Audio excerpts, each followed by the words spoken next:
Hey, what's up, guys? Welcome into Packers Total Access. My name is Clayton. You can check us out on packernet.com. Find me on Twitter at Packers_access. You can email us, PackersTotalAccess@gmail.com. You can text us 865-658-5824. Joined alongside Jacob in Wisconsin tonight.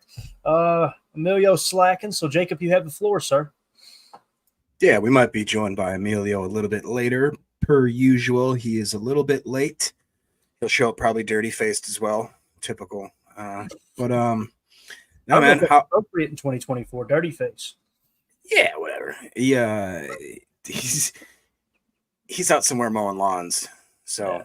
He's a working man. He'll be here hopefully sooner than later. I don't know about you, man, but it was 68 degrees with a nice 10-mile-an-hour wind today, and it was amazing. Yeah. Dennis knows where he is. We found out he's somewhere drinking the working man's Gatorade. Got that right, man. We need to come up with a water merch, okay? And literally maybe have a flavored water and on the label put the drinking man's Gator, or the working man's Gatorade. Drinking man's Gatorade. Eric Sutherland said, "I'll take 2." Evan Williams, yeah. There you go. All right, let's do this. Let's give a quick shout out to our sponsors tonight, and that's the good folks over at Ticket King, the official ticket provider of Packer Fan Total Access Live. Wisconsin-based since '92. They specialize in Packer tickets.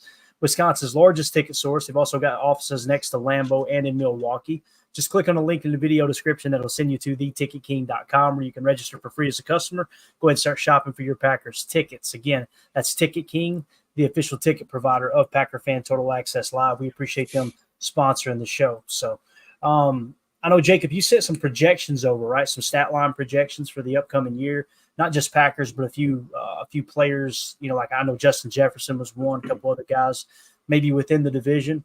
So we'll hit on that here in a second. I wanted to lead off with this story from earlier today, and I haven't seen really anybody talking about it, although it was on Wildy and Tausch earlier today. You ever watch or listen to Wildy and Tausch, Jacob? No, I don't. Okay. Well, they're obviously – I love Mark Tauscher. He's one of my favorite media members. He's just kind of a no BS type of guy. Got a really sarcastic sense of humor, which I just absolutely dig that personally. But on Wildy and Tausch earlier today, they had Rob Domofsky. And I'm just going to play the clip for you guys. And I want to see if people in the chat react the same way I did because, again, I haven't heard anyone talking about it. I actually went to their page because I was going to quote tweet them. I figured they would tweet a video out or something like that.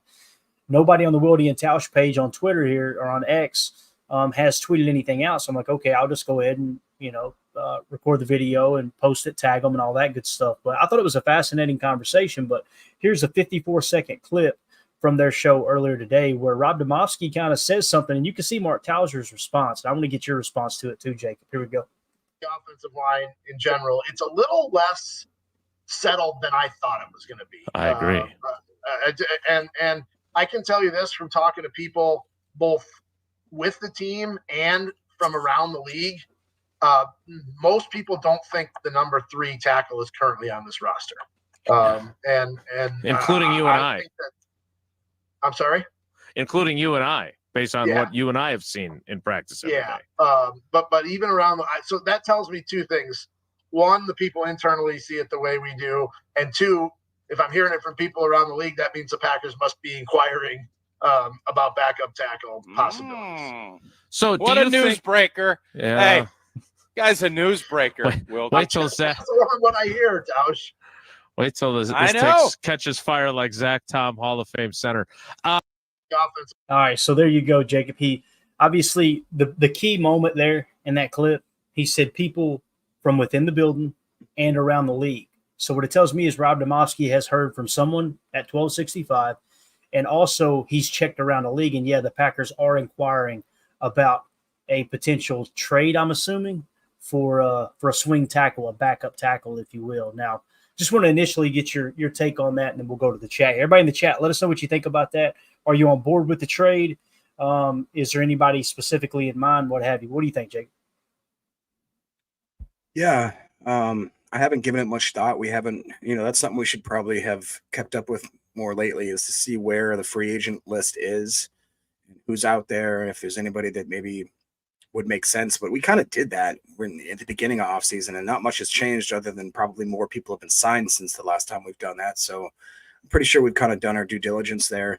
So you start talking about trade potential. So maybe guys that aren't on the free agent market, I would question as to what we'd be willing to give up. Are we talking draft picks? Are we talking players? If we're talking players, is there a chance that maybe we try to unload on some of these positional groups that we're just completely stacked at? First thought is wide receiver, D-backs, whether that be safeties or cornerbacks, possibly even, gosh, I don't know. I don't want to speculate because I don't want to put it into existence, but I would be okay with it, especially because we're okay with the cap room. And to be honest, that third string swing tackle it's not obviously as important as your starters, but that's I would say that it's almost as equal as like one of your right guards. You know what I mean? Like, or one of your swing. I would rather have a swing tackle that I trust more than my swing interior guys, I guess, just because we don't know exactly what's going to happen. And we want to make sure that we keep Love upright and that he's absolutely not going to be running around for his life. That'd be the one reason that I could see us having a bad year on offense. I don't see us having a bad year on both sides of the ball. I just don't. The only way that I could see the offense sputtering is if that offensive line is really not protecting Love. And that would really suck because everything else is just ready to take off. Yeah. So if you'll go listen to that segment of the show, or at least after that segment, it was a very, very spirited conversation, and both Wildy and Tausch called it that. It was trying to think of how to say this appropriately. They were very, very aggravated with each other. At least it seemed like. Could have been a take. Could have been a, hey, you choose this side, I choose that side. I don't think they operate like that personally, but man, it was interesting because Tauscher's basically his stance, and again, listen to it yourself. But here was my take on it. Doesn't mean it's correct. It's how I kind of took it in. All right. Tauscher's like, his argument is it's not that big of a deal, right? And Wildy is like, oh, it's a huge deal. It's catastrophic. This could be you're one injury away from your quarterback not having time to throw the ball, essentially, right? It's that important. But like Tauscher rebutted, he says, nobody knew who these tackles were last year. And now Rasheed Walker's the starting left tackle. So someone could emerge from this group that's on the roster and be the next Rasheed Walker, right? And Wildy was really hung up on Yosh Nijman, right? The fact that we let him walk in free agency. But again, I think it's a little deeper than that. And Tauscher's talked about it in previous episodes. He's mentioned he lost trust. Like, it literally, Stenavich called him out by name in the media. Essentially, that's saying, look, dude, you're not up to the task of being an offensive lineman on this team. Is kind of the way you take that, right? So I don't know. It's just a fascinating conversation, and it sounds like the Packers are at least kicking the tires around the league. As far as free agency, I don't think so. I don't think there's anyone out. It doesn't mean they won't sign someone, but obviously, if they thought someone was better than Andre Dillard, they would have already signed them, right? Yeah. So the question now is, if you've got a team, and this is what Tauscher talked about, like he was saying, like, hey, Wildy's, you're making it sound like every team is just loaded with offensive tackles, and that's not how the league is. Most teams don't have two offensive tackles like we do, right? Most of them, they've got one stud, and the other side's a kind of an issue, right? So I don't know. I just thought it was a fascinating conversation, and what, go around the league. What they're probably going to start with is draft grades. They're going to go through and go, okay, what tackles did we have the highest draft grades on? All right, what teams are they on? What's their snap count? Are they willing to trade those players? They'll probably go that route. That would be my guess. So, and they'll also be looking. Here's the other thing too. As camp wraps up, there's going to be some guys hit the open market. You guys remember on Rudy Ford off the street, right? During that time, so you can get a difference maker, on those final cut downs for sure. But tackle is just so valued, man. I think it's a long shot for sure. So let's go to the chat real quick. Doug said Stroud started tonight, threw a 34-yard touchdown to Tank Dell. So there you go. Stroud's already picking up where he left off. Doug in the chat said, I told Clayton on X, I wonder if Bakhtiari would return. To me, I think that ship is kind of sailed. I don't think the Packers are interested, and I don't think Bach's interested, to be honest. He's not going to come back as a backup swing tackle, and I don't think the Packers would risk upsetting Walker by just throwing him to the wolves. You know, the only scenario where I could see Bakhtiari coming back personally, because they love saving that money. You know what I mean? They love saving that money by having our boy Rasheed Walker playing. I think the only way you can see Bach coming back is, God forbid, either Rasheed Walker or Zach Tom go down with an injury, and now you're looking for a starter. You know what I mean? But you're right. I think you hit the nail on the head there, Jacob. I just don't think Bach's going to come back and play. I think here's what I think Doug's saying. If you go and sign Bakhtiari, now Rasheed Walker is your swing tackle, right? I just feel like the Packers would love to go through the year with the starting tackles in place and be able to save that money against the cap. Now, immediately people will think, well, you're $20-30 million under the cap, Clayton. You got plenty of room. Yeah, but that rolls over. You want to be able to roll that over. So if Bach, let's say Bach says, hey, I'll come out and play for you guys this year for $15 million. Okay, now you slide Rasheed Walker to the bench. You put David Bakhtiari starting left tackle. If he gets hurt again, you're right back to square one and you wasted that money, right? So depending on how the new contract would be structured. So for me, I think it's a long shot, Doug, but I understand. Listen, if you could tell me, hey, Bach's healthy, he's going to come back and play left tackle, absolutely. Slide Rasheed Walker to the bench. I'd be all about it. I think it's a long shot. I really do. Omer says this O-line is weak on depth. Who we talking about giving up is the question. There you go. Probably a draft pick, I would imagine. Mick Knight says play Luke Tenuta. That's a fascinating guy there, man, because we haven't seen him because of the injury very often, and it sounds like he's not even getting many reps, if I remember correctly. So I think he's healthy, right, Jacob? There's no restrictions on Luke Tenuta at all, right? Not that I'm aware of, but yeah, I have not heard. I haven't personally. I don't remember one single time that I heard him run with the ones, at least not recently. Yeah. Chris in the chat said, just don't trade a wide receiver, please. I agree with that. Prince in the chat says, I thought we drafted offensive tackle 3 in the first round. See, as I was listening to that conversation earlier, Prince, between Wildy and Tausch, my mind immediately shifted to that. Like Jordan Morgan, pop him in the tackle if you get in that bind. Essentially what would happen is, if for some reason one of your tackles go down, put Jordan Morgan in at tackle and then pop Sean Ryan up at guard. I know it's not ideal. Or Jacob Monk, if Jacob Monk ends up beating Sean Ryan. I mean, that was really interesting yesterday at practice, how that penalty kept Sean Ryan from running at right guard with the ones there pretty much all day. So that's definitely an option. Now, there's people that go, well, he hasn't gotten any reps at tackle. You can't in one breath, and I'm not saying anybody in the chat's doing this. I know specific podcasters that will remain nameless. You can't in one breath say he's not taking any snaps at left tackle, but at the same time complain that he's never played right guard. You can't have it both ways. He's played his entire college career as a left tackle. So he's played a ton of snaps at tackle. He's never played at guard, even in high school, from what I understand. So you're getting those reps at guard to learn how to play guard. I personally think, if anything, he would be able to kick back out the tackle and it come natural. Does that make sense, Jacob? Or you think I'm making that sound a little easier than it is? No, I mean, and plus there's the obvious injury that's right now that's giving him a setback. So we can't just plug and play a guy at left tackle as a rookie. I think this is the best possible position for him to start. And like you said, build that skill set to the point where if he is the guy, there's no reason that we have to throw him out there and let him kind of sink or swim. Let's just slowly improve his game, get him built up that confidence, play in the guard position. And like you said, in maybe a year or two, whenever the situation calls for it, we can try kicking him out. And then I think it'll go a little smoother there. There you go. Respect Oranges says Telfort is better than Tenuta, seems like. It sure seems like they like Telfort more than Tenuta based off the snaps this camp. That's for sure. Oranges. Dennis Shook says, bring back Bakhtiari. I wish it was that easy. Respect Oranges says, I think Tenuta is going to get dropped.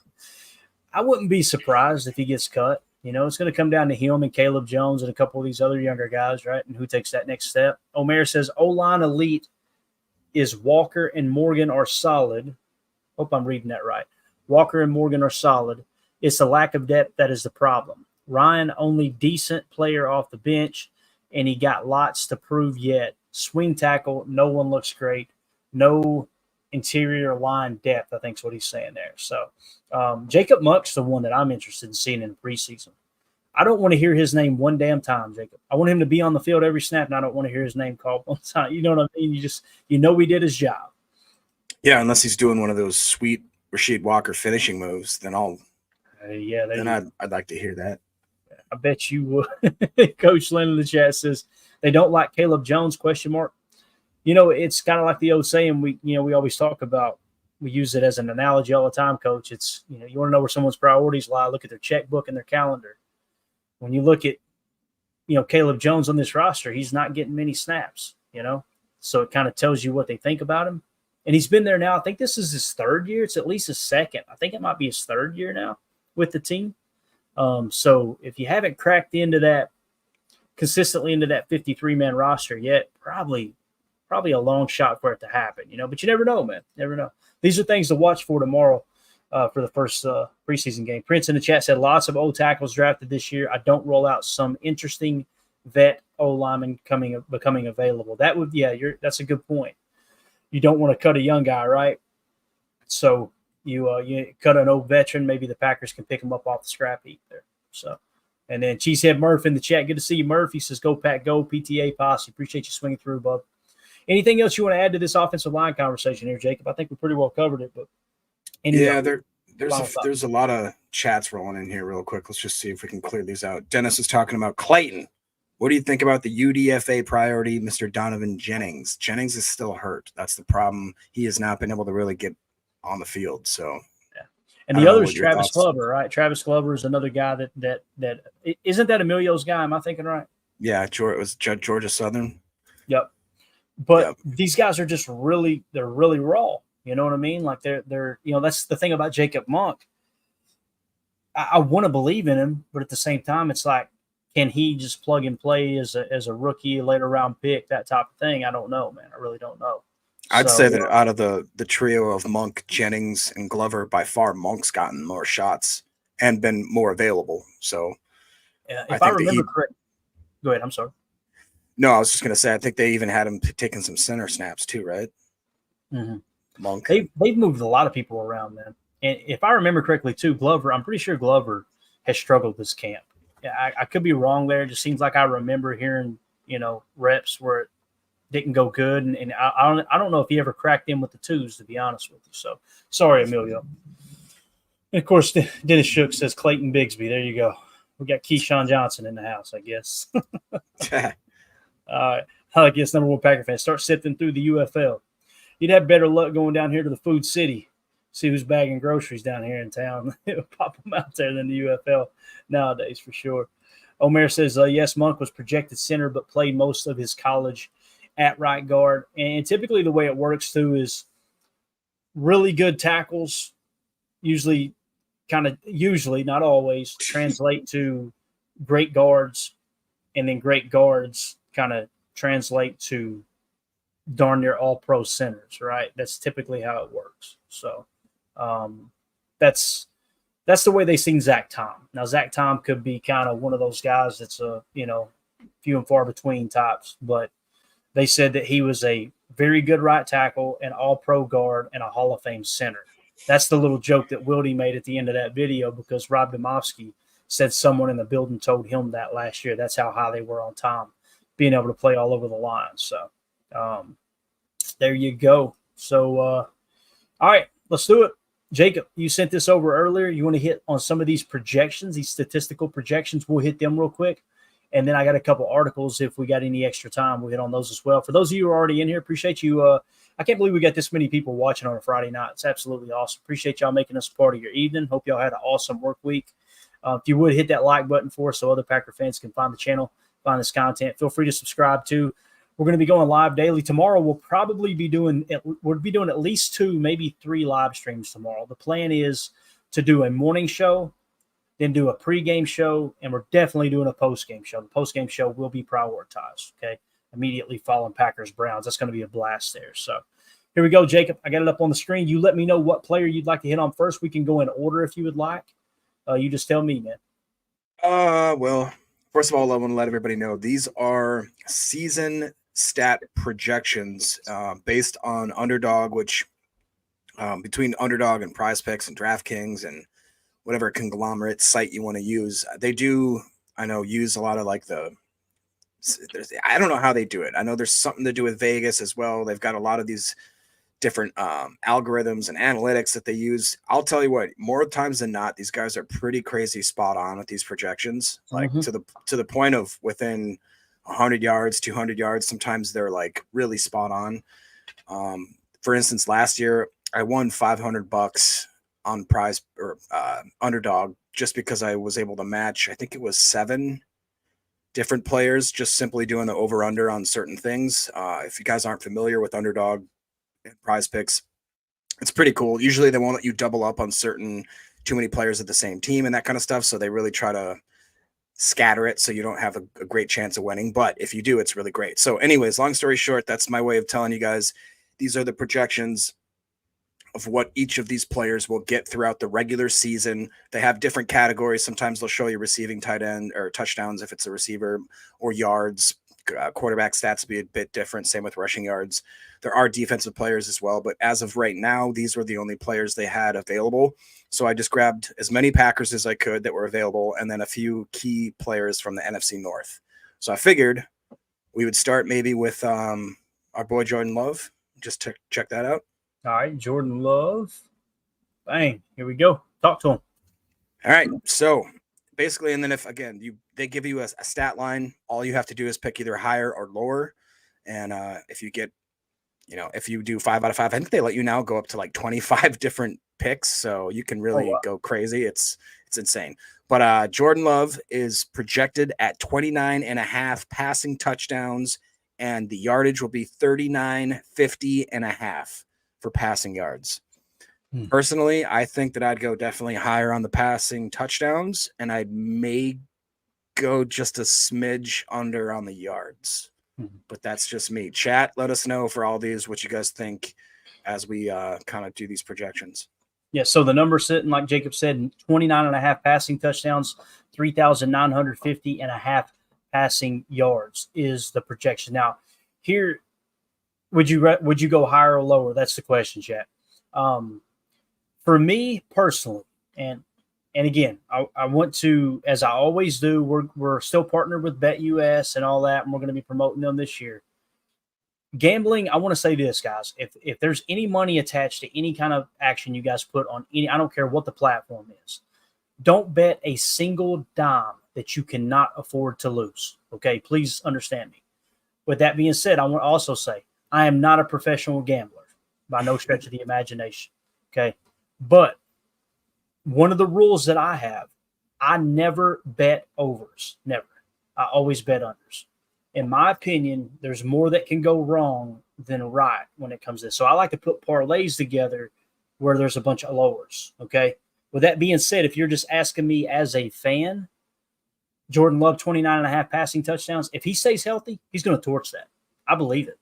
I mean, he did last year, and that first half was a mess, Jacob. It was an absolute mess. I mean, his accuracy was horrible, and he still put it together by the end of the year. I'm going over on the passing touchdowns, probably going over on the passing yards as well. That would be, again, that would be my prediction, but I don't like taking the over on bets like that. So looks like everybody's saying higher, aren't they, Jacob? Yeah, and here's the one thing too. So for most of these sites, they won't let you double up on a certain player. So you would have to either take the passing touchdowns or the passing yards. So, and like you guys talked about, I would run that ticket all the way up to the podium of 29.5. Like you said, he already surpassed that last year, and you'd have to imagine that this guy's ready to go at the start of the season versus midway through. I think that he crushes that. I could see him going over 40, no problem. Got it. All right. Who's up next, Jacob? I think after we did Love, we got to go to one of our receivers. Let's check out Christian Watson. Christian Watson. Go ahead, sir. All right. So Mr. Watson is slated here, and this is they never really put – I feel like this would – I'm not telling anybody to bet either. All right? I'm not telling you guys to do this. If I was a betting man, some people are saying, I'm not saying.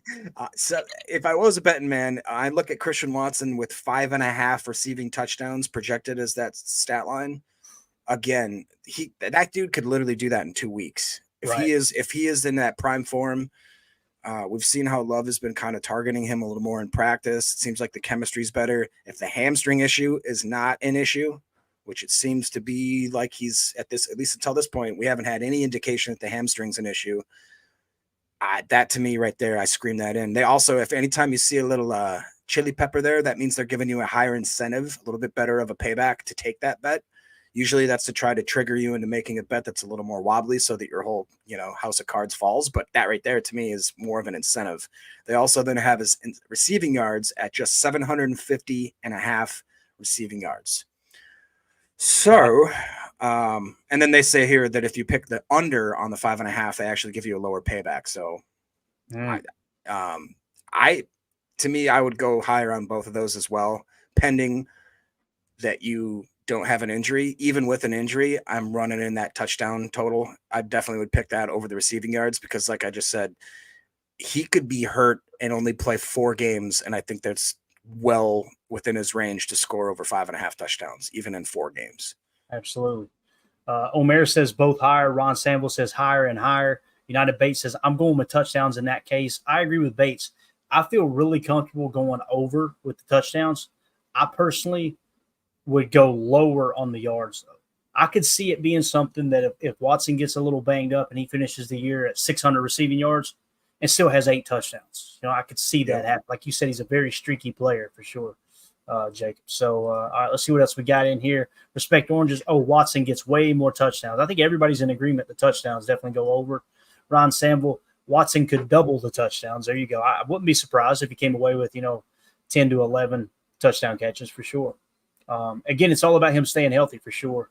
And Omer says 1,000 plus, 1,000 plus if he plays all the games. Easy, I say. If you could tell me, Omer, that Christian Watson's going to be healthy for all, what do they play now? 18 games, 17 games? What is it now? 17? Right? Yeah. If you're saying he's healthy for all 17 games, I would say, and some people are going to roll their eyes. If you're telling me he plays all 17 games, I feel really confident saying somewhere between 1,000 and 1,200 yards receiving. I was going to say 1,200. Yeah. The problem is it's just, he hasn't been able to stay healthy. And that's not a knock on him, man. I mean, it just, when you put that much torque on your muscles, and in his case, that hamstring, bro, it's, you got those. I used to ride dirt bikes a lot when I was younger. Those power bands are screaming, bro. They are screaming when you got that kind of stride length and the torque he puts on his body. But, all right. So, me personally, I would take the over in the touchdowns, the under in the yards. So, all right. Let's move on to Mr. Jaden Reed. Oh, that's my guy right here. My guy. Oh, look at this. You I about said a bad word. Are you pooping me?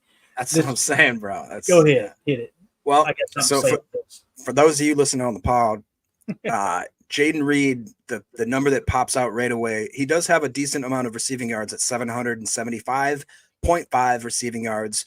But what really just, like Clayton just said, jumps off the screen and almost slaps you across the face, they have him slated at only 4.5 receiving touchdowns. For those of you listening on the pod. If Jordan Love is even anywhere around 30 touchdowns, which this site has him projected at, but I think if he's even more towards the 40, I mean, they only had Watson projected at, 5.5, Reed at 4.5. That's 10 roughly right there. Where 30 other touchdowns are going to go somewhere else besides these guys. That's I don't know about that. Connecting the dots from the Jordan Love numbers to these. I love it, man. I'm just saying this again, if I'm not telling anybody to bet, but I'm just saying underdogs laying down some crazy load. This is how I made my $500 last year. I took the over almost on every. I know Clayton just said don't do the over. I went the over on almost every single one of my Packer players, and I did the over on Justin Jefferson and a couple others, and it happened to work out. So, but again, I don't know what you think there, Clayton. It seems like the site is definitely baiting you to take the under. They're giving you a little bit of a payout, but I wonder why. Again, you're talking about injuries. Even if Jaden Reed misses half the season, I take the over on the touchdowns still, no problem. Definitely take the under on the receiving yards, just because let's say Jordan throws for 4,500 yards. We've got 4 legit wide receivers, 2 legit tight ends, and maybe 2 or 3 running backs. You got to split that up. 700 yards doesn't seem like much, but once you plug in all the other players, it does kind of make a little bit of sense. So, yeah, for me, I would take the over. I would hammer the over on receiving touchdowns. And keep in mind, that little jet motion, that flyer motion touch pass they do? That's a receiving touchdown. That's a receiving touchdown. Yeah. And you got to take that into consideration with Christian Watson as well. Because before Jaden Reed arrived, Christian Watson was that guy. Don't think Matt LaFleur might not go back to that with Christian Watson, right? So I would take the over in receiving touchdowns. I don't feel as confident saying the under on the 775 because Jaden Reed does a pretty good job staying healthy. I would leave that alone personally, the receiving yards, but I would definitely take the over on the touchdowns personally. So Professor Cake said I'd take higher on both for Reed. All right, there you go. Let's see. Cheesehead Murph says higher on the touchdowns. Completely agree. And let's see what else we got. Mr. Goat says, I think Doubs hits 1,000, all the rest over 505 touchdowns. I could see that. That makes a lot of sense. Mr. Goat. It's Mr. Goat to you. Right? Yeah. Speaking of that, why don't we take a peek then at Mr. Romeo Doubs? Let's do it. I mean, once again, guys, for those of you listening on the pod, they got him slated at just 4.5 receiving touchdowns. Now, keep this in mind. You can't go to any of these sites and pick only Packer players. So you have to just get at least one other person from one other team. So if you really felt confident tonight and you're like, man, I'm going to go bet the over on all these touchdown scores, you can do that. You can't you can't combine receivers the same player so you can't do touchdowns and receiving yards and rushing for the same player. You can just pick one. But then you have to throw in another guy.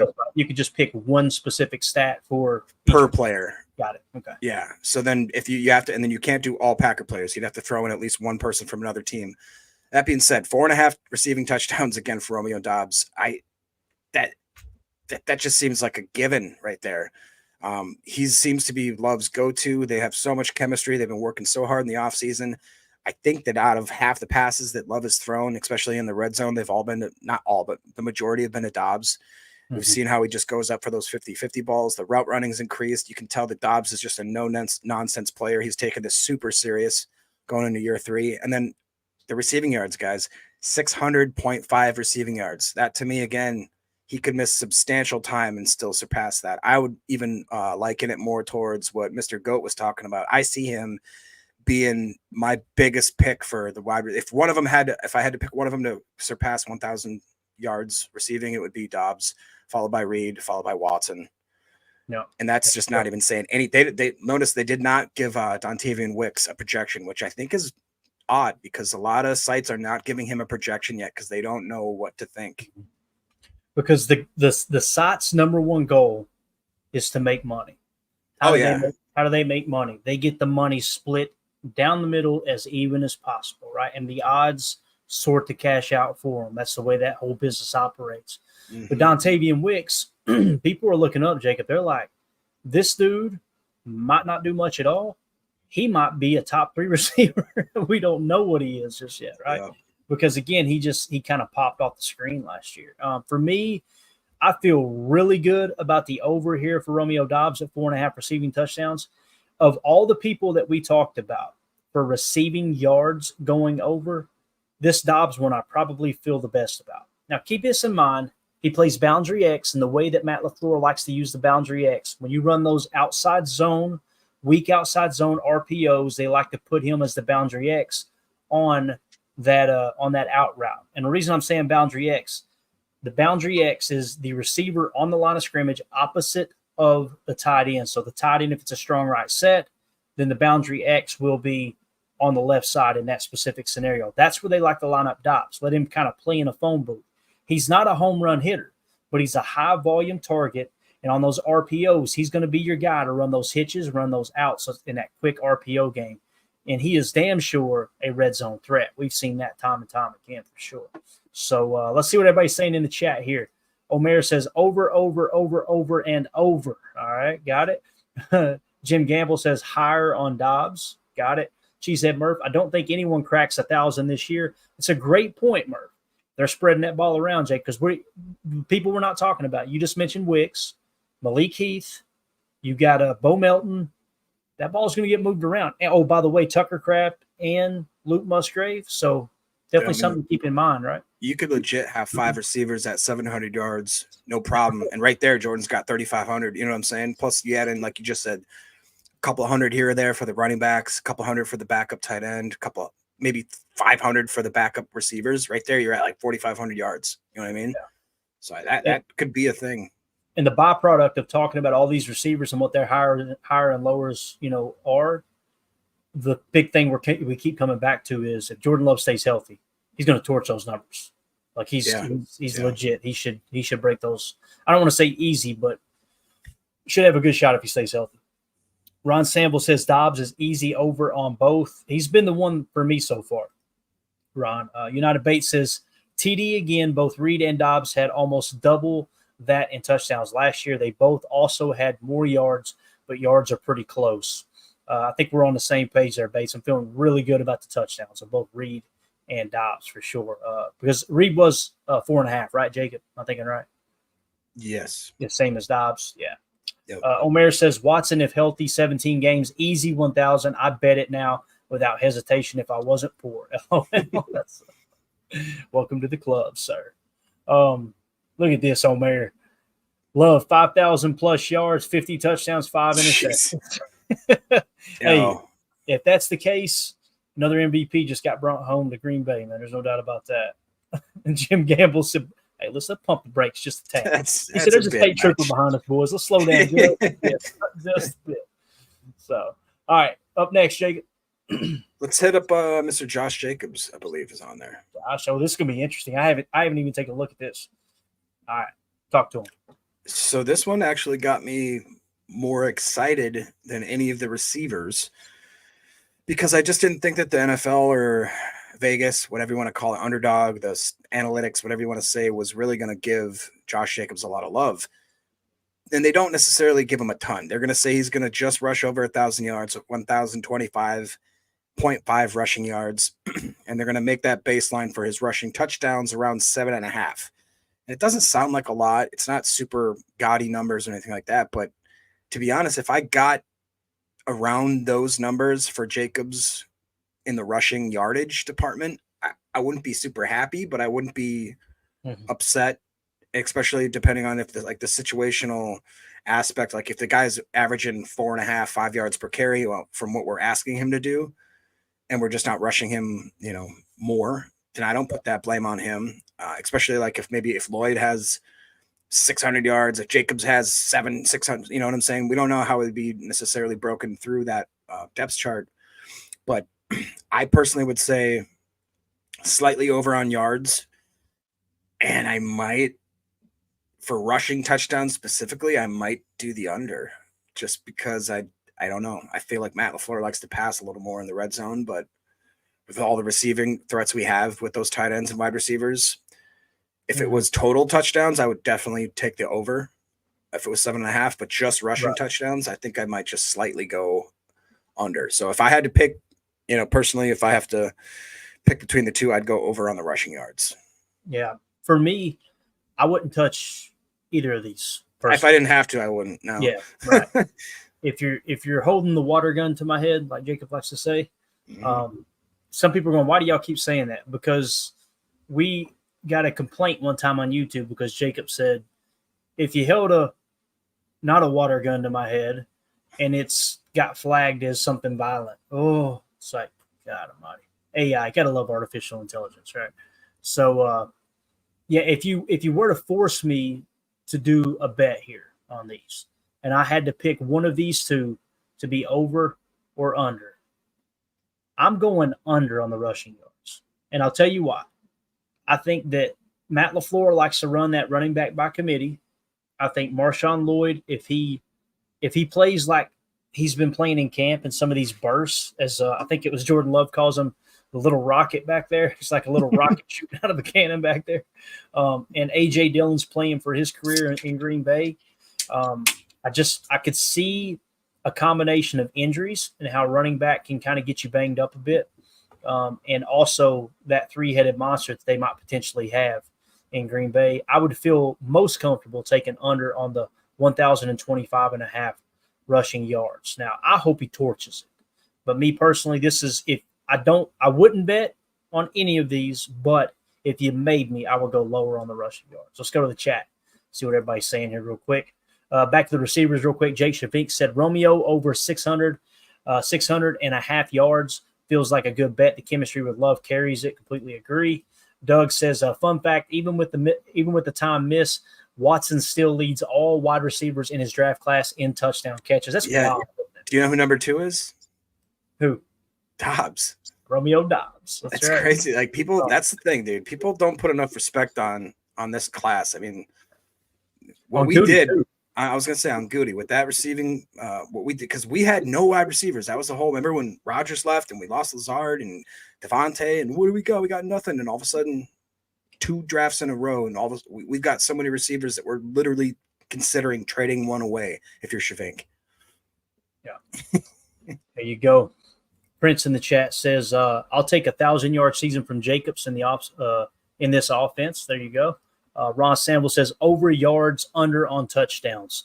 I could see that too, right? Get inside the red zone. You know how it is, Jacob. Anybody who plays fantasy football, man. Oh, how many times your running back carry them down the field? They get inside the 5. He comes out of the game, right?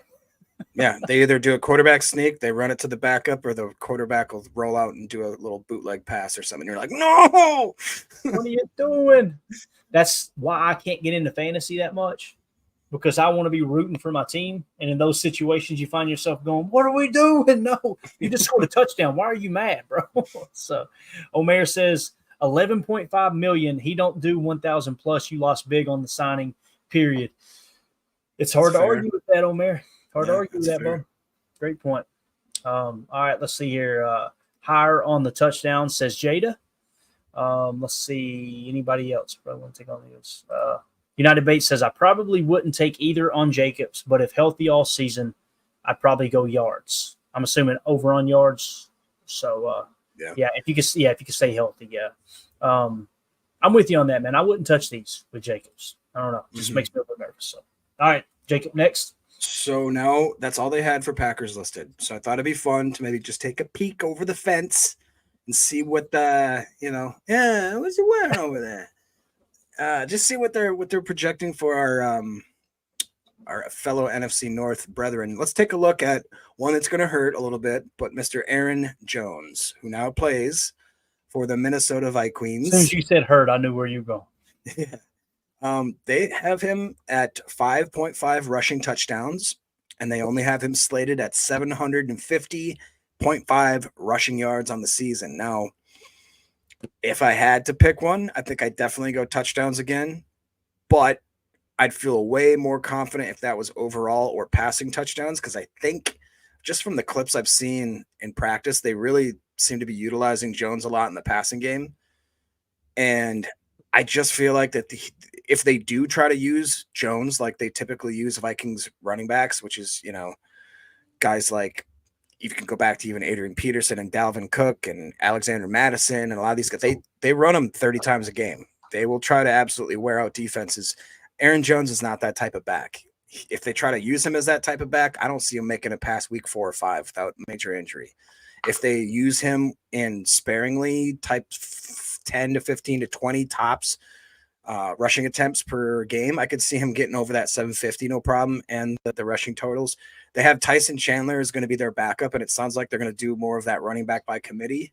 So these numbers, again, I wouldn't touch this if I didn't have to, but if you force me to do one, I'd probably take touchdowns, I think. Yeah, for me, if I had to pick one of these two, I'm going over on the touchdowns. Emilio, if you had to pick one, higher or low, it could be higher or lower, but you can only pick one of these statistics. Hi, Emilio. Who are you taking here, man? You got it'd have to be over on the rushing touchdowns. I wouldn't really want to touch that rushing yards at all. I mean, AJ Dillon had like 600 last year. You know what I mean? So United Bates says just hit my over with Emilio showing up. And then Eric Sutherland makes it creepy and says Emilio with those sweet lips. Oh boy. You can't even see him. Are you wearing blackface? Dude. No, I heard you talking about a fence and peeking over, so I thought I'd show up. So. That's my cue. Yeah. Love it. All right, let's go to the chat, see what everybody's saying here. Jake Shavink earlier says, going to be interesting to see how much Lloyd is involved the first few weeks. Yeah, it's going to be huge. And it's how quick can he pick up the offense? There's some choice, and you know this, Jake. There's some choice routes involved in their passing game out of the backfield, too.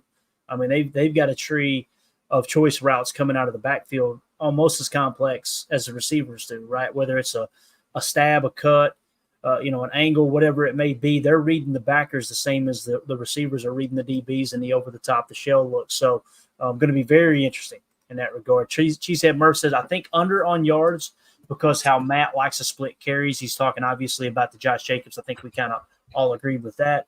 Omer says 750 a gift if he stays healthy, talking about Aaron Jones here. If he stays healthy, that's the big one, right? I mean, my man is he has struggled to stay healthy, no doubt about it. When he's on the field, he is. I mean, he had, five straight games last year with 100 yards rushing. So yeah, I mean, if he stays on the field, he can get it. Ron Sample says they sure have better numbers for Jacobs than Jones. You got that right. They're going to riot at 1265. My goodness, man. It breaks my damn heart to think that we could have had Aaron Jones and Josh Jacobs in the backfield. I don't even want to think about it. And I still haven't gotten a straight answer of what the difference was in the money that we offered as opposed to Minnesota. I've heard $1 million. I've heard $4 million. What's the difference? If it's $4 million, I get it. If it's $1 million, yeah, what are we doing? What are we doing? So anyway, I'll take his. If he's getting rid of that Packers sombrero, I'll take it. I think it would definitely work with my. Oh, he's got that. He's got that in his closet, and every now and then he opens it and he looks at it, and just a single tear. Puts it on, just does one more swipe and first down just for fun. Emilio's been hitting refresh on Craigslist, waiting for that sombrero. To drop. I'm hoping Tim finds it at Goodwill up there or something. Maybe we could just snag it. He changed his VPN to Minneapolis and searching Craigslist for that sombrero. Omer in the chat says 5.5 touchdowns is a gift for sure. Talking about Aaron Jones, I completely agree. If I had to pick one, I'm going over 5.5. So, all right, Jacob up next. Let's stay with the Vikings and let's head up Mr. Justin Jefferson. All right. Now, this is one where it really gets tricky because if you go yards, I don't want to touch it. 1,375, 1,375.5 receiving yards. Now, right away, you're like, that's a big number, but think about what Justin Jefferson has done in his career with the obvious asterisk of if he stays healthy, can he hit that? Can he surpass that? He doesn't have Kirk Cousins throwing to him anymore. We don't necessarily know who he's going to have thrown. It's either going to be Sam Darnold or most likely Mr. J.J. McCarthy. Honestly, J.J. McCarthy, we haven't talked about it. He has been looking pretty darn good. I think I saw a stat where he had thrown like 34 or 35 touchdowns in practice, which was most of the NFL for rookies and blah, blah, blah, blah. Sam Darnold, I still think could also be a formidable quarterback. He's had a horrible career with horrible coaching and horrible offensive coordinators everywhere he went. I could see a situation where he still gets there with the yardage, although it may be not as pretty and flashy as people like it. But still, I think the receiving touchdowns where they have him listed at 8.5, I think that's my bet if I have to take it. Yeah, for me, if I have to take one of these two over or under, I don't like either of them, just to be completely frank, but I would go under on the yards if it were me personally. Ooh. Emilio, what do you think? My only thought was, hey, we're just going to force feed him, and he just gets the ball every other play. So I was almost going to go over on the yards, honestly. Hey, check this out. Shavink's got a great stat here. He had 12 catches for 192 and 1 touchdown with Nick Mullins in Week 18 last year. That's what I'm saying. Like, I feel like if they don't have anything else, I mean, Aaron Jones is maybe pull a little bit from him.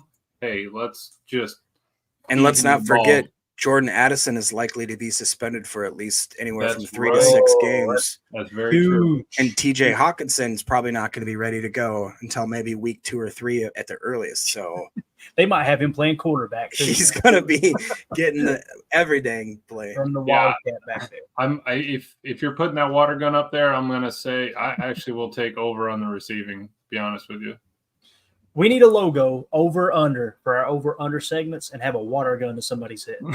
We got to make sure it's cartoonish. And I got a Nerf gun. That'll work. You want me to go grab it? You're soft as Nerf, baby. He said no. Nah. I know you. You'll be in the background going. Shoot your eye out, kid. Get your finger caught in the propeller. Oh man, you don't want to do that. People go, what are you talking about? You don't want to know. You don't want to know. You don't. All right. There you go. Let's see here. All right. I've got one more fun one we can do if you'd like. All right. I'm ready for it, Jacob. All right. She said, Murph said, oh, that is receiving. Sorry, that is under. So he's going under here too as well. Is that right? Oh, he was. Oh, come on. She said he was agreeing with me, and then he's just like, you know what? Sorry, man. I'm gonna leave you high and dry. Shavink's saying he's going over. Oh, thank you. Yeah, no, I think it's pretty unanimous. People think he would go over, and I understand it. I get it, but again, I would not bet on this, but I always take the under if I do put a bet out there, because all it takes is him missing 6 weeks. Yeah, you know what I mean. That's all it takes, and things can go haywire. It's just there's just too much there's more that can go wrong than right. I think it was a John Madden quote, if I remember correctly. He said he likes to run the ball more than pass the ball because, you know, when you pass the ball, what did he say? What was it he said? I know I'm going to butcher it. Yeah, I know what you're talking about. Three things have to go right for it to be a positive play. Is that right? Yeah. You got to be able to throw the thing accurately. The receiver's got to be able to catch it, and the defender maybe doesn't get his hand on the ball. I don't know what it was, but it was like, you know, you fool me once, shame on you. You fool me twice. You fool me once, you can't fool me again. Type thing. George W. Bush. That man fooled again. God, that was hilarious. That whole election cycle cracked me up, man. We could talk about the old elections, right? No, I thought you were talking about the J. Cole song. Honestly, oh God.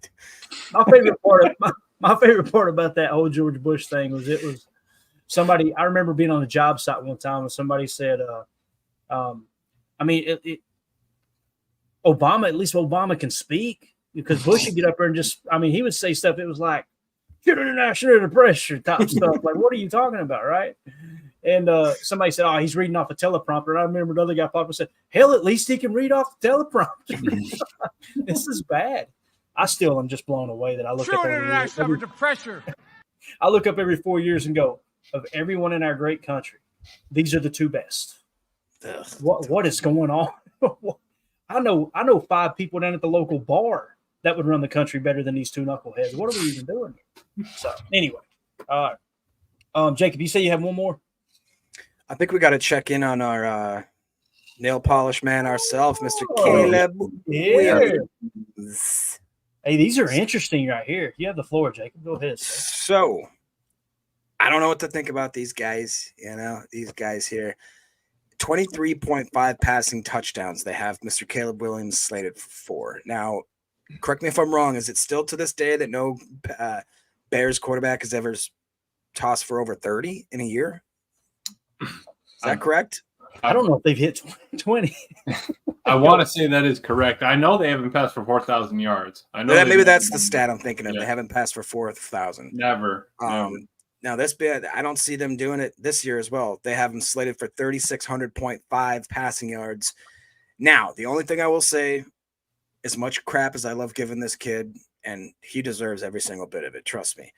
They've got 3 really good wide receivers, and Keenan Allen, the newest one, Romeo Doubs, and DJ Moore. Pretty decent tight end with Cole Kmet, and a really, really stacked running back room.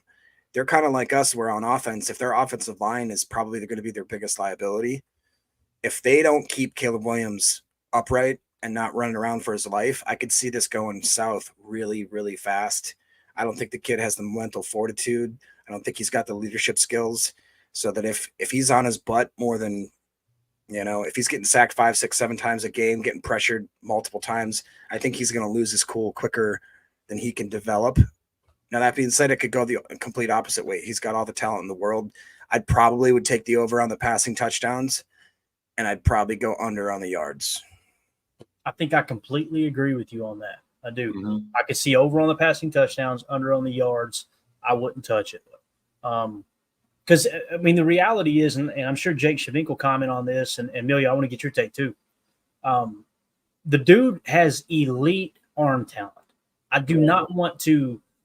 never want to come across like I'm saying Caleb Williams is a scrub. The traits, the tools he has are unbelievable. The problem is up here. Can he lead an organization? Can he hold it together? Can he do it when the pressure is on? He hasn't proven that at the college level. People, He won a Heisman. Great. Awesome. That's wonderful. When did he win the big game? When did he – they didn't win a national title, right? And people were, well, it's the people around him. Okay, I got you. I understand. Go back and watch him play Notre Dame. Right. To me, that was the largest outside of Washington his final year. That's the game that he lost and went and crawled up in his mama's arms and started crying.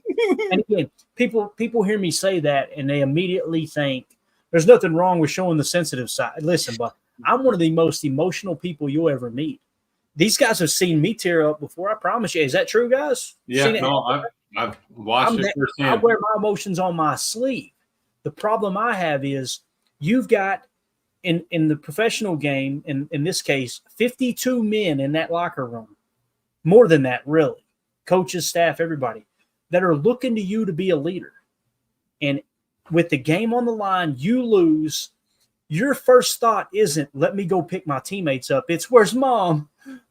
That's not a good look. And people will try to play the whole political correctness game, and they'll stand on their high horse and act like, oh, don't try to be a macho tough guy. No. There are people in that locker room. There are people like Mike Wall and people like that they're looking around at each other in that locker room going, the hell, what is this? Is this dude? Can he lead us? Is he's going to get this done for us? My next contract's on the line. Our Super Bowl, aspirations, whatever you want to say, everything that we want to accomplish as a team rests on his shoulders. And he couldn't even shake a hand. He had to go climb up in his mama's arm. That's just, it may happen. It'll be the first time it did. All I mean, it came from a great coach, right, Clayton? Heart. Jimmy McGinty said Washington's going to need heart to get back into this game, man. And I don't know if he's got the talent. He does. Do you have the heart when it's the fourth quarter? You've run 58 plays. You're sweating. You're tired. You're sore. You're hurt. To make that play, I don't know. I thought Jacob was going to go off about Ryan's pot earlier with we picked up a starting punter, a starting tackle, a starting quarterback with all of our draft picks, and we're going to go off. Like, all right. Yeah. And the thing that strikes me as odd with these numbers, and again, whether you agree with them or not, it's, whatever. Everybody's got their own opinion. These guys and gals that put these over and unders together, there's a lot of time, a lot of analytics that go into getting these numbers as close to that 50 mark as possible, right? You want that money split right down the middle. When you look up and you see 23.5 passing touchdowns and 3,600 passing yards, and everybody in the media once again saying Chicago's the team to beat. Chicago's got it now. They got everything put together. It's like there's a reason that all these casinos can afford to give out those pretty little drinks with the nice little umbrellas in them, right? You know what I'm talking about? I was waiting for it. There's a reason. So, yeah. You need to give me some of them. Yeah, so that's interesting, though, man. I'm glad I totally would have expected those numbers to be a little higher because, again, I see the arm talent with Caleb. Caleb is – let me put it this way. If you take Caleb Williams' physical attributes, his talent, his ability, right, forget everything else, all the drama, the emotion, the carrying the bags and all that stuff that draws the attention to him. You took just his talent and you put it into someone like a C.J. Stroud with the leadership. I mean, that dude is a freaking natural-born leader. You can tell. You put those physical tools into C.J. Stroud, it's game over, dude. You're talking about arguably, quite possibly one of the greatest to ever play the game, to ever play the position. The problem I have, man, is nobody else. There's nobody else in the history of the game that's done the type of stuff that Caleb's done at the quarterback position, not just off the field, but even on the field, just those antics. And ended up being a great pro quarterback. It's never happened. He could be the first. Could be. Mm-hmm. I'm just not putting my money on it. Well, and here's the deal, too, is he's maybe got a lot of this faux pas confidence. The media's fluffing him up left and right. The city of Chicago media is fluffing him up left and right. But here's the thing. He hasn't taken one hit in probably 8 months. It's the old Mike Tyson quote. Everybody's got a plan until they get punched in the mouth. Mm-hmm. Caleb is going to go out there ready to shine. I look so good. I got my fleek on. My nails are done. and then he's going to get hit in the mouth and drug in the dirt, and he's going to stand up and he's going to pick the turf out of his thing, and he's going to be like, "Where's Mama? Mama?"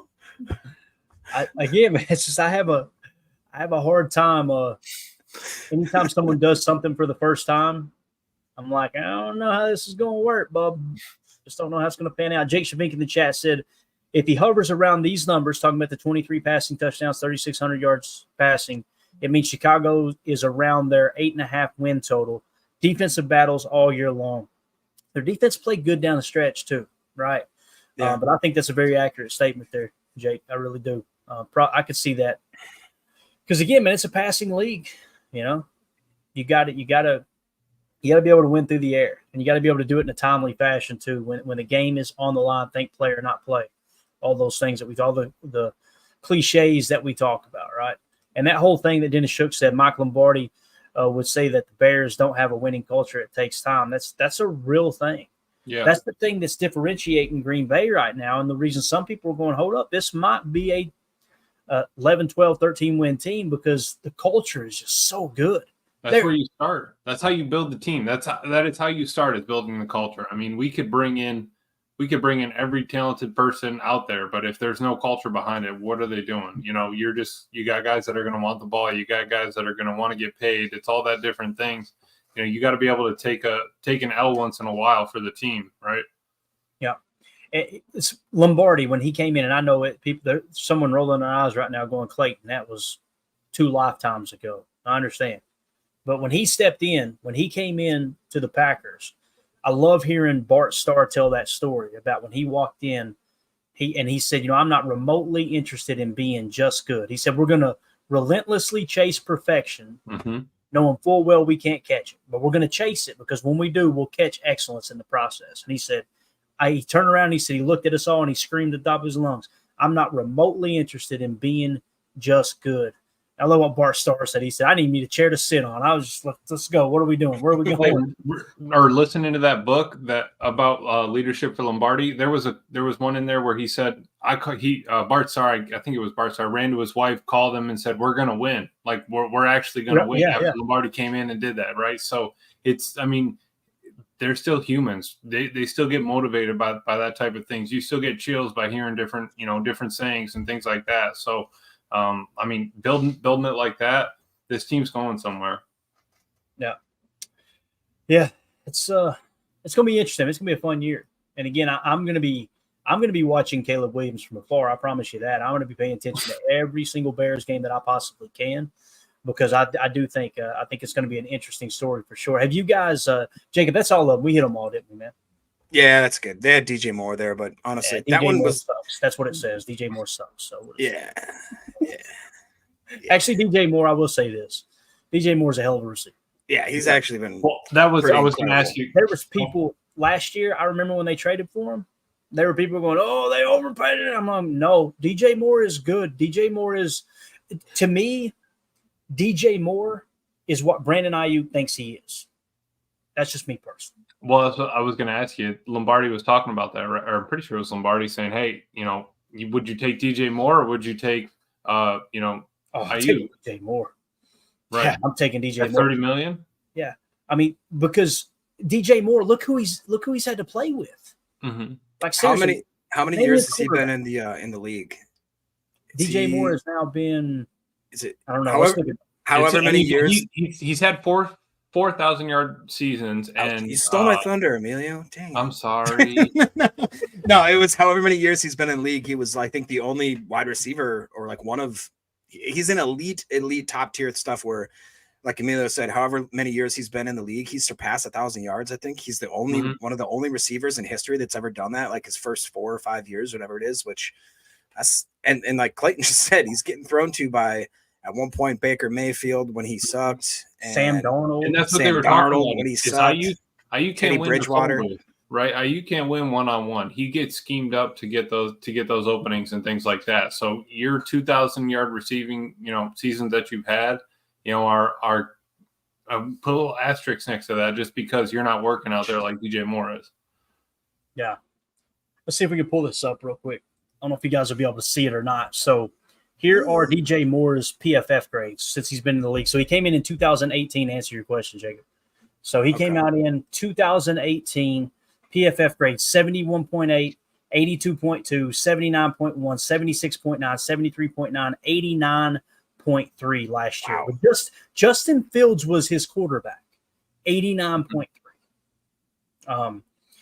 Again, to me, DJ Moore, too, he does a lot more than Ayuk does.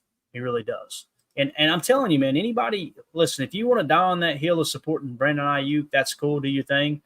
But what he did to that culture in San Francisco, we as Packer fans owe him a big thank you.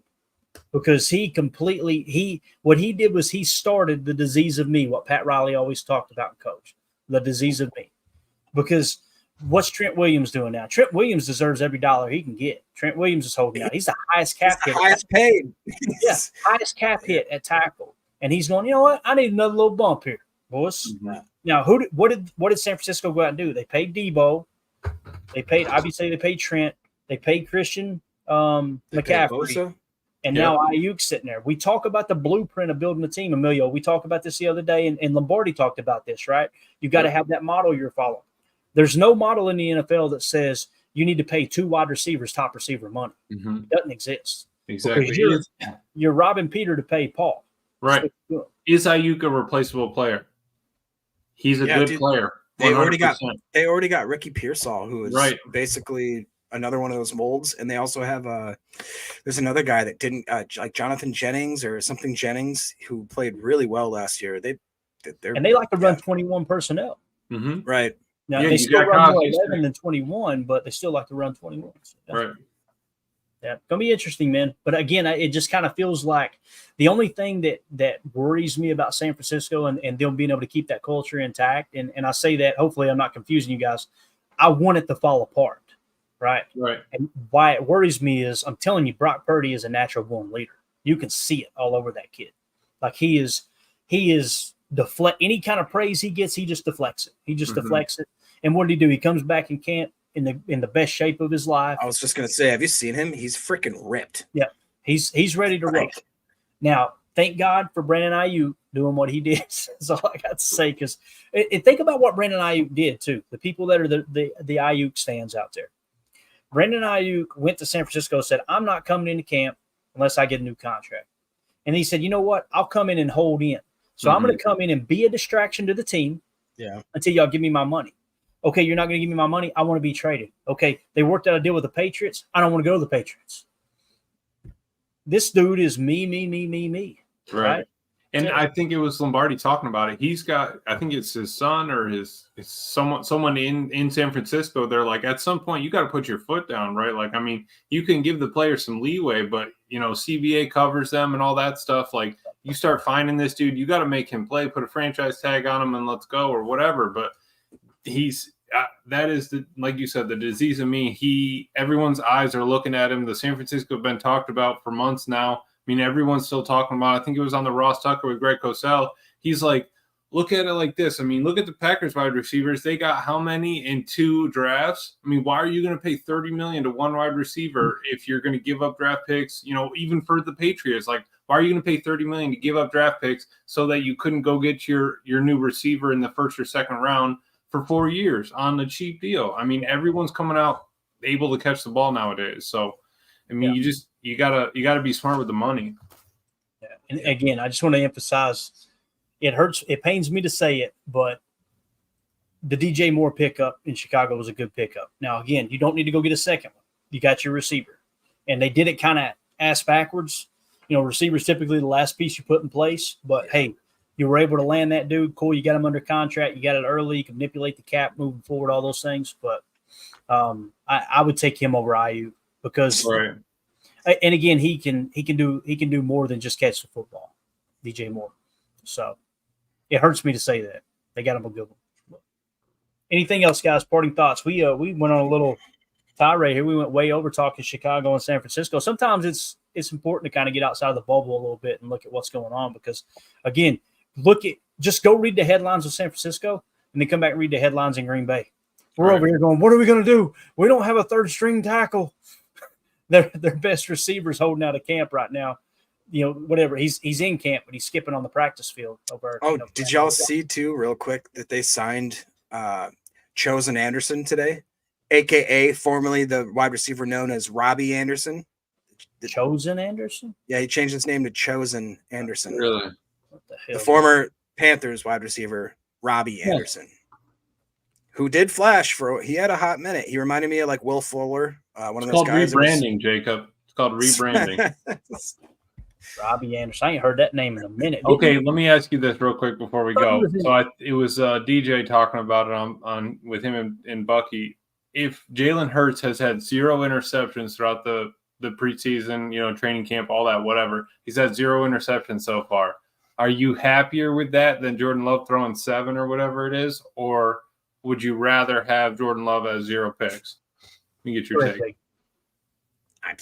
I mean, I guess it depends on. Is he taking those unnecessary risky throws just to see if he can do it to kind of get that? Exactly. He looks like the guy from Sideshow Bob, don't he? Either that or answer the question. Menace in the Hood. You ever seen that? I forgot what the hell we were talking about. Would you be happy with Jordan Love throwing no picks in the preseason and training camp, or would you be happy with him throwing the 7? Jalen Hurts hasn't thrown any yet. I mean, obviously, I'd rather have no picks, but again, that just means like is Love using that time to throw balls he wouldn't, just to try to see if he can hone in that rocket ball like Aaron Rodgers talked about, how you take those unnecessary risks because of the fact there's no real repercussions due to the fact that it's not the regular season. So I'd like to see. I don't know. I don't know how to answer that, to be honest. I think that it's better that he takes chances and is willing to get some picks versus just taking is Hurts just taking checkdowns and throwing to the wide open guy for 2 yards. Cool. Have you guys been keeping up with what's going on in Philly? Like how him and Sirianni are like pissed at each other. Yeah, they got a little beef going on. Well, because they ran 50 less RPOs from the year before to this year, right? So there was 125 or something the year before. Now they're down to like 80. And I think didn't they hired Kellen Moore? Am I thinking right? Kellen Moore's their OC now. Am I thinking right, or I got that mixed up? I thought Kellen Moore went somewhere else, but let me double check. Go ahead, Emilio. Keep talking. Yeah, well, you could be on with something like that, but I remember that he was tearing it up with like 130 whatever RPOs, and if you're going to get away from it because Sirianni wants him to be more of a pocket passer kind of thing, and we're going to try to get away from the RPOs, that's not his game, right? He kind of needs that. He needs that triple threat to be able to move that ball down the field. Mm-hmm. So I think that if they don't get back to that, what is he going to be? They compared him a lot to Dak coming out. Can he be that pocket passer and carry the team? I don't know. We saw him fall apart last year. So yeah, and it is Kellen Moore. Kellen Moore he left Dallas. McCarthy basically fired him and said he's too worried about scoring points as opposed to what we need in the specific situation. I'm paraphrasing, but that's essentially what Mike said. I want to win ball games. I ain't worried about running up stats. So he goes to the Chargers. The whole Chargers coaching staff gets crap canned, and then he lands back in Philly as the OC there. And I do kind of feel like Kellen Moore's offense, with like what you were saying, Emilio, Jalen Hurts is more of an RPR type quarterback that doesn't feel like it fits. So, right, they're hoping that Kellen Moore can turn Hurts into Dak, right? But and change him. Can that happen? Because I mean, how well did Dak do last year with Mike McCarthy calling the plays? No. I mean, he was second in MVP or whatever. I mean, the dude was nasty last year throwing the ball around, and that was Mike McCarthy calling the plays. So what is Kellen Moore going to do to bring it to it with Nick Sirianni already being, upset back there? So I think that if that keeps going over the offseason, that's perfect for us. They're going to be worried about it coming into game one. Yeah. United Bates says Hurts and Sirianni haven't meshed. They're pushing the narrative now that there's nothing wrong, and there won't be unless them L's start rolling in. Bates would know. He's in there listening to that on the radio on the drive into work, man. And I feel like the Eagles picking up Saquon Barkley this offseason, that fits more of that RPR style. They have to. If they try to go in the opposite direction, I think it's going to bottom in the rear end. But we're way over, Jacob. It's your fault. You're getting blamed tonight, okay? So that was fun with the over. One last look right here, okay? That was me when I looked up and seen the clock just now. Oh, crap. Yeah, that reminds me of Don't Be a Menace. Remember that? Yeah. Don't be a menace to society while drinking your juice in South Central. Right? That's right. What it was? God, such a good movie, man. Some people you got to go watch it. If you haven't seen it, go watch it. You might be offended. That was back when comedy was good. Will. Nobody was worried about offending each other. But anyway, we're out. Emilio, you got anything else, man? Nothing. All right. Game time tomorrow. Yes. So here's the deal, too. We've got 4 more spots in our PTA Patreon Fantasy Football League, okay? So if you're interested in joining our Fantasy Football League, you just got to be a member of our Patreon group. Go to patreon.com/Packer Fan Total Access. So you can just go to patreon.com and search Packer Fan Total Access. If you're a member of one of the 3 tiers, then you can just go to the there's a different chat section, and you'll actually see where we've got the link in one of the chats. You just click on it, sign up. It's first come, first serve, that type of thing. There's going to be prizes given out and all that stuff. It's exclusive to the PTA Patreon group. Also, all the members of one of those 3 tiers of the Patreon group, tomorrow night on the postgame show, we're going to put everybody's name on the wheel, spin it, and whoever's name lands on, we'll give away a copy of Take Your Eye Off the Ball 2.0 that was donated by United Bates. Appreciate him. So that being said, we're out. Tomorrow, the plan, morning show, 8 a.m. Central, pregame show an hour before kickoff, like Amelia, and then postgame show immediately following the game. If the schedule gets too crazy, we're going to prioritize the postgame show. Hell or high water, we're doing a postgame show. Yeah. But the goal is to go live 3 times tomorrow. So if you guys are out in the yard working around, doing whatever, Eric Sutherland's hung over, laying in the ditch in the front yard, just pull your phone out of your pocket. Hopefully you get enough charge. You can listen to us live. All right. So we'll see y'all tomorrow. For those of you listening on the pod, thank you for making us a part of your day. Hopefully you're not in the ditch like our man Eric Sutherland. And as always, let's go out and be the change we want to see in the world. Go Pack Go.